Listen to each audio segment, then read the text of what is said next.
My dear students, कैसे हैं आप सभी।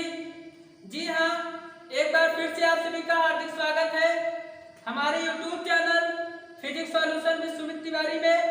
मैं सुमित तिवारी आज आप सभी को कक्षा 10 के फिजिक्स का पहला चैप्टर जिसका नाम है प्रकाश, उसमें एक ऐसी हेडिंग की चर्चा करेंगे और उस हेडिंग का नाम है गोली दर्पण से संबंधित परिभाषाओं के बारे में। जैसा कि आप सभी जानते हैं, मैंने पिछले वीडियो में प्रकाश के परावर्तन के नियम, गोली दर्पण के प्रकार, इन सब चीजों के बारे में मैंने डिस्कशन किया था। तो आज हम डिस्कस करेंगे गोली दर्पण से संबंधित परिभाषाओं के बारे में। तो अगर आप हमारे चैनल पे नए हैं तो चैनल को सब्सक्राइब कर दीजिए, बेल आइकन को प्रेस करना ना भूलें। तो डियर स्टूडेंट्स, आज हम डिस्कस करेंगे कि दर्पण का ध्रुव क्या होता है, दर्पण का ध्रुव यानी पोल क्या होता है, वक्रता केंद्र यानी सेंटर ऑफ कर्वेचर क्या होता है, वक्रता त्रिज्या यानी कि रेडियस ऑफ कर्वेचर क्या होता है, मुख्य अक्ष यानी कि प्रिंसिपल एक्सिस क्या होता है, और मुख्य फोकस अथवा फोकस, कहने का मतलब प्रिंसिपल फोकस और फोकस क्या होता है, और फोकस दूरी यानी कि फोकल लेंथ यानी कि आप कह सकते हैं फोकस लेंथ क्या होता है। इन सब चीजों के बारे में हमें डिस्कस करना है। तो सबसे पहला हेडिंग लेते हैं कि दर्पण का ध्रुव क्या होता है। इससे पहले दर्पण के ध्रुव को जानने के लिए हम एक दर्पण बनाते हैं। तो आपको पता है कि दर्पण क्या है। तो दर्पण किसी खोखले गोले का, कांच के किसी खोखले गोले का कटा हुआ भाग होता है। इसका एक तल पेंटेड होता है, दूसरा नॉन पेंटेड होता है। तो सपोज दैट मैंने इसका उभरा हुआ तल पेंट कर दिया, उभरा हुआ तल पेंटेड है, तो ये कौन सा दर्पण होगा आप तुरंत बता सकते हैं कि ये दबा हुआ तल से परावर्तन होगा, इसलिए ये अवतल दर्पण होगा। तो कहने का मतलब ये दर्पण है M1 और M2, ठीक है।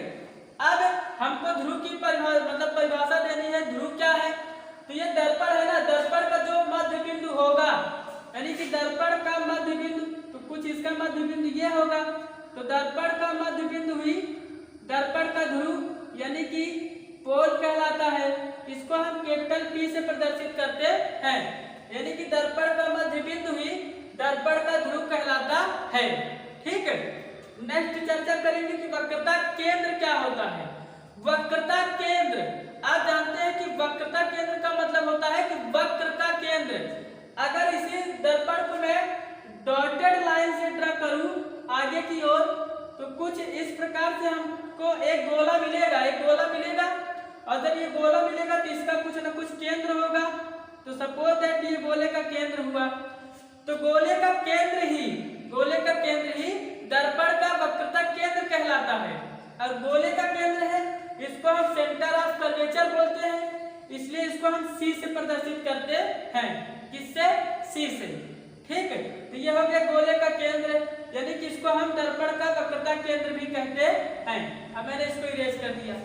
नेक्स्ट हम चर्चा करेंगे कि वक्रता त्रिज्या क्या होती है।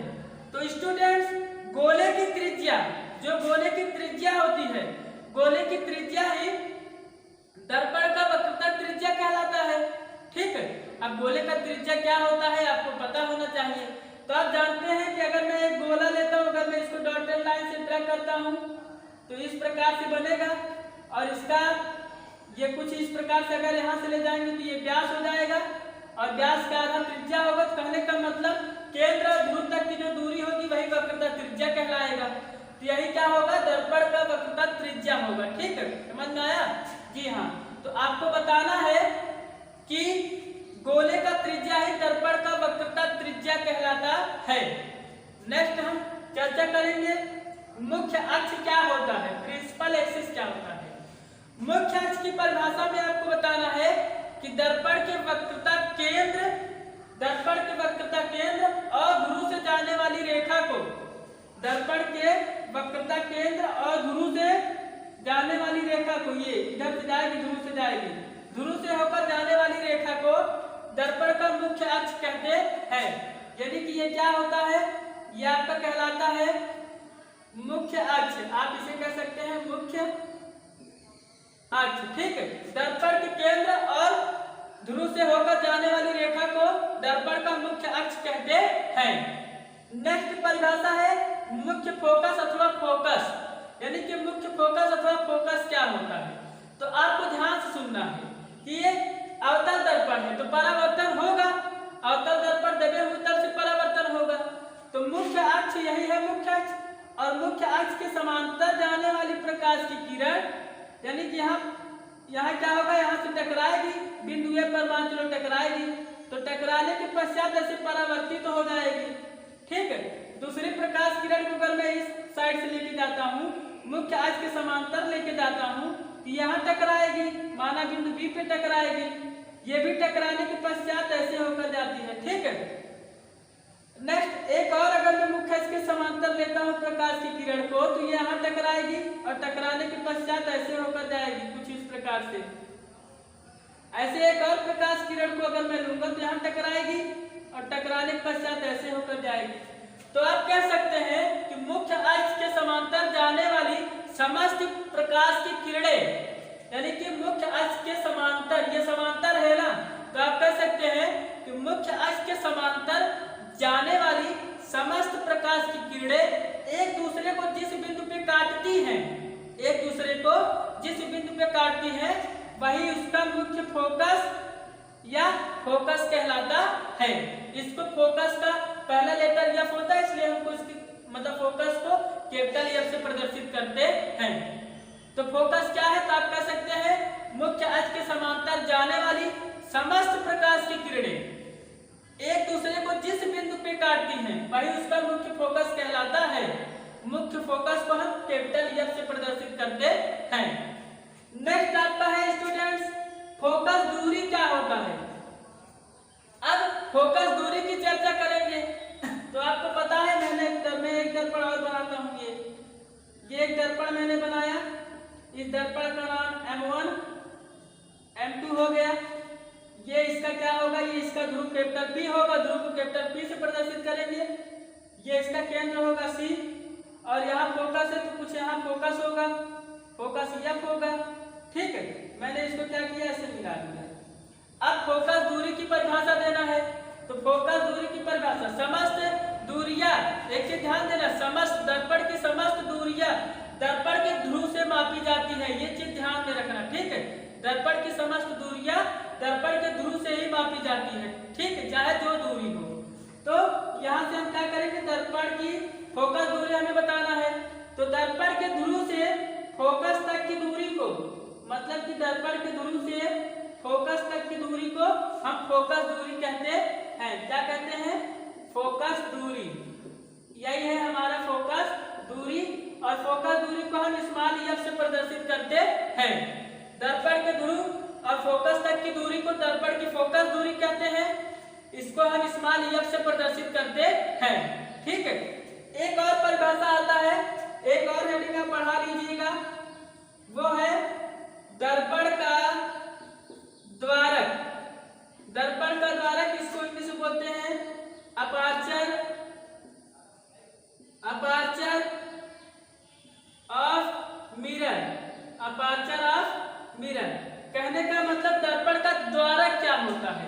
अब दर्पण की द्वारक की चर्चा हम करेंगे, तो आपको पता होना चाहिए कि अगर मैं एक दर्पण लूं, अगर मैं एक दर्पण लेता हूं, तो ये दर्पण किसी कांच के किसी खोखले गोले का कटा हुआ भाग है। तो अगर मैंने इसको ऐसे पेंट कर दिया तो ये दर्पण का निर्माण हुआ M1 और M2। अगर मैं इसको डॉटेड लाइन से ड्रा करता हूँ, डॉटेड लाइन से ड्रा करता हूँ, तो एक हमको गोला मिलता है ना। अब जब ये गोला मिला, तो दर्पण अगर हम इसको सीधे लाइन में ले जाएं, तो ये हमारा दर्पण है, ये दर्पण है। मैंने इसको अगर देखा तो ये दर्पण है, मतलब ऐसे मैंने काटा तो ये दर्पण मिल गया हमको। ठीक है, लेकिन ये क्या है, अगर गोले के हिसाब से देखा जाए तो ये गोले की जीवा कहलाएगी। क्या कहलाएगी, गोले की जीवा। तो आप गोले के द्वारक की परिभाषा देंगे कि गोले की जीवा ही, यानी गोले की जीवा ही दर्पण का द्वारक कहलाता है। क्या, गोले का जीवा ही दर्पण का द्वारक कहलाता है। यानी कि आप कह सकते हैं गोले की जीवा दर्पण का द्वारक कहलाया। तो इसको हम किससे प्रदर्शित करेंगे, तो M1 और M2 दर्पण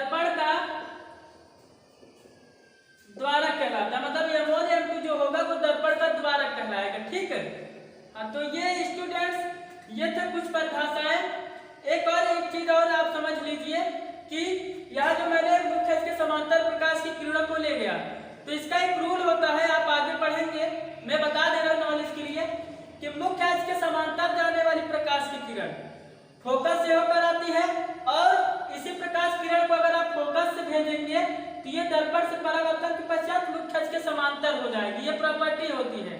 अगर हम प्रकाश किरण को समांतर भेजेंगे तो फोकस से होकर आएगी, और अगर फोकस से भेजेंगे तो मुख्य अक्ष के समांतर हो जाएगी।